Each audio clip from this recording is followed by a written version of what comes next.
शास्त्रों बार चर्चा की गई सत्संग में कि यहां एक बात से तुम केवल बच जाओ, किसी की निंदा करना, सुनना, दोष दर्शन देखना, ये यहां से तुम बचा ले जाओ अपने को।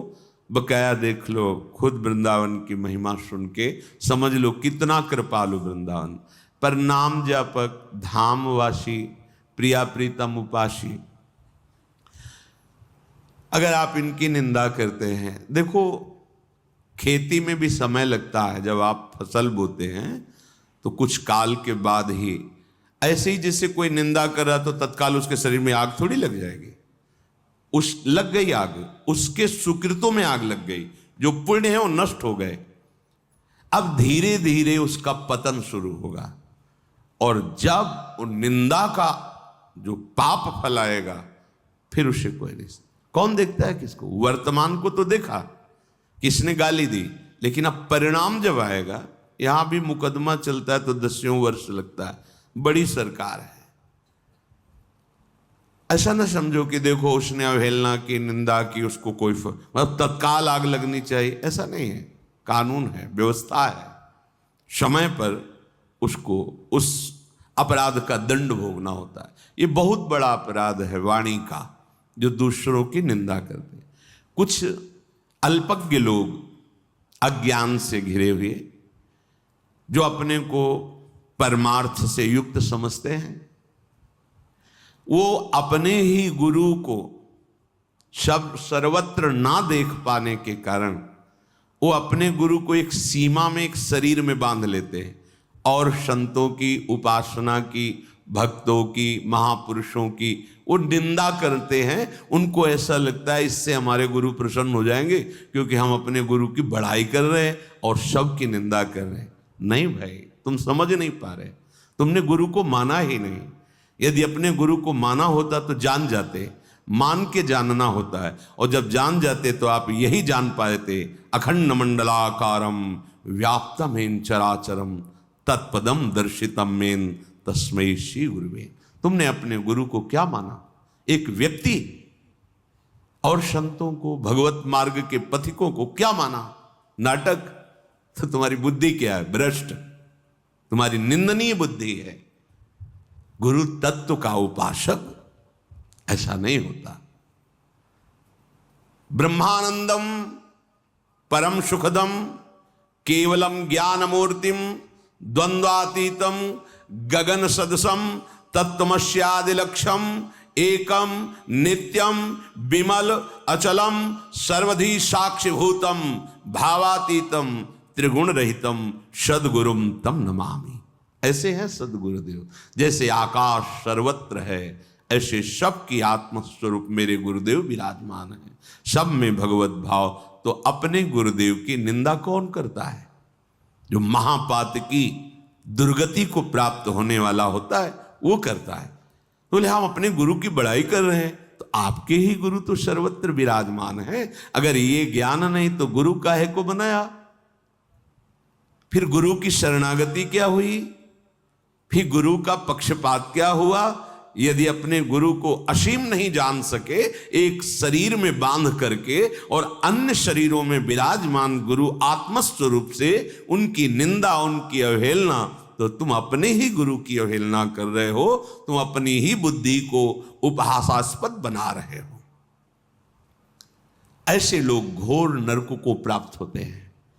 अब परिणाम की तरफ उनकी दृष्टि नहीं, और वर्तमान में ऐसा कुछ है नहीं, तो लगता है देखो वो निंदा कर रहा है, उसको क्या मिला?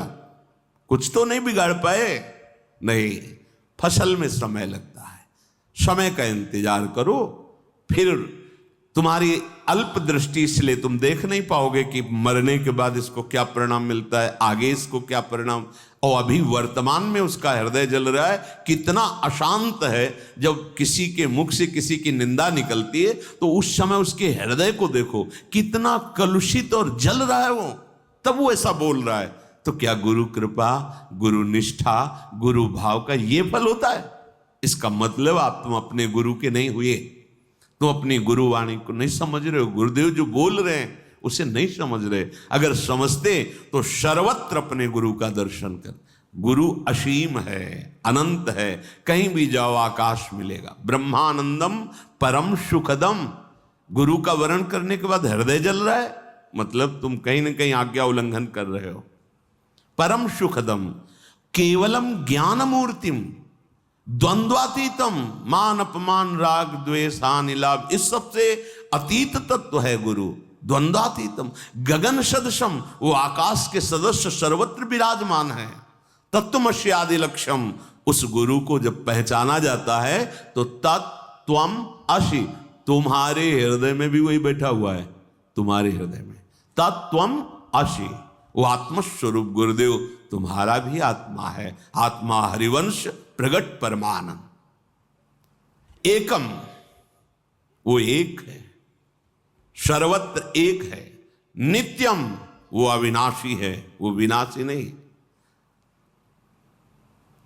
हमारे गुरुदेव की महिमा जब हमारे हृदय में प्रकाशित होगी तो न जड़ दिखाई देगा, न चैतन्य दिखाई देगा, केवल गुरुदेव दिखाई देंगे। सबे संत गुरुदेव हैं, व्यास ही या प्रतीति। प्रतीत माने विश्वास। हमें विश्वास है कि मेरे गुरुदेव ही चराचर जगत के रूप में हैं, संत महात्माओं के रूप में हैं। तो नो श्रणवन, ऐसे पुरुष की वार्ता नहीं सुननी चाहिए जिसमें किसी की निंदा की गई हो, किसी संत की, किसी ग्रंथ की, किसी भी पंथ समुदाय की, किसी भी संप्रदाय की।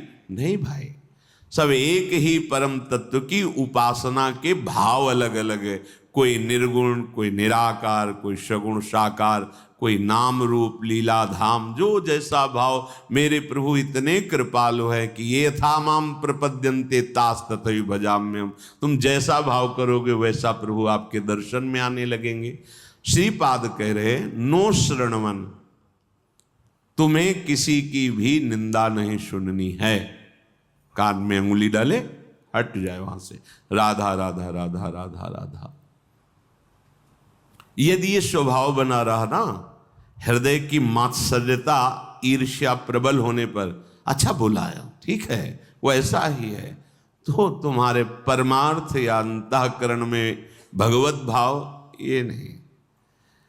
सच्ची अनुभव की बात, जब आप सिद्धांत से थोड़ा भी विलग होंगे तो चिंतन की धरा उतर जाती है।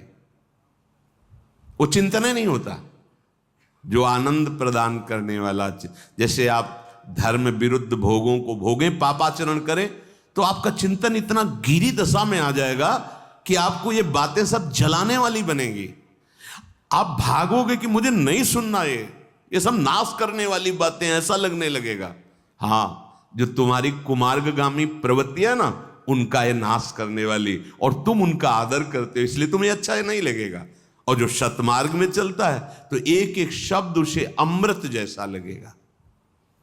जब हम दूसरे की निंदा करते हैं, दूसरे की निंदा श्रवण करते हैं, अनुमोदन करते हैं, तो हमारे चिंतन की धरा तत्काल गिर जाती है। ये बड़ा सूक्ष्म विषय है। जब आप बिल्कुल ठीक से चलोगे तो आपकी चिंतन की धरा ऊंचाई की तरफ होने लगेगी।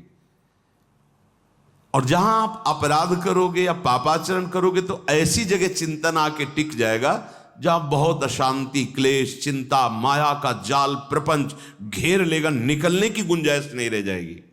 जब आप ठीक आचरण से चलोगे तो आपका चिंतन ऐसी प्रफुल्लता, आनंद, निर्भयता, निशोक, निश्चिंतता, ये ऐसे दिव्य सद्गुण आ जाएंगे। हमारी प्रार्थना मानो, आनंद के लिए ही मनुष्य शरीर मिला है, पर आप गलत आचरण करके, गलत चिंतन करके आप अपनी धरा बहुत गिरा लेते हैं अंतःकरण की। फिर ऐसे निराश, उदास, हताश, वो जीवन व्यर्थ हो जाता है। नो श्रवणम, एकदम आदेश कर रहे हैं, सुनना ही नहीं। पूज्यपाद श्री उड़ी बाबा जी महाराज एक भक्त का उदाहरण देते हैं कि उनके पास जहां कोई प्रभु से बिलक चर्चा करने लगता, वो कान में उंगली डालते, जोर से बोलते श्री कृष्ण श्री कृष्ण श्री कृष्ण, भाग पड़ते वहां से। सुनना ही नहीं है। नो श्रवणम और नैव ग्रहणन, उन बातों को स्वीकार नहीं करना है। क्योंकि वो माया ग्रसित अज्ञान की धरा में बोल रहा है। जैसे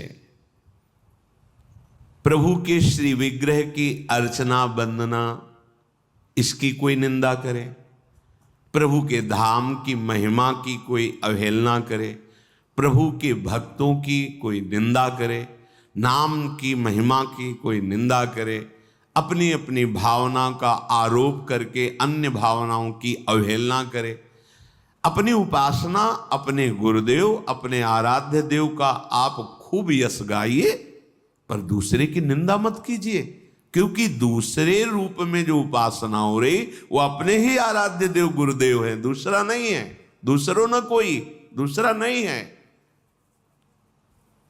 एकमात्र परम तत्व हमारे गुरुदेव आराध्य देव ही सब रूपों में है। यदि हमने निंदक की बात सुनी और उसे स्वीकार कर ली, ऐसा हो सकता है, तो फिर आपकी चित्त की धरा बदल जाएगी। ये बड़ा सूक्ष्म विषय है। बड़े बड़ों की दशा बदल जाती है। कैकेयी जी को जब मंथरा ने पहली बार उपदेश किया तो कैकेयी जी ने कहा, घर फोड़ी तेरी जबान काट लेंगे अगर दोबारा बोली।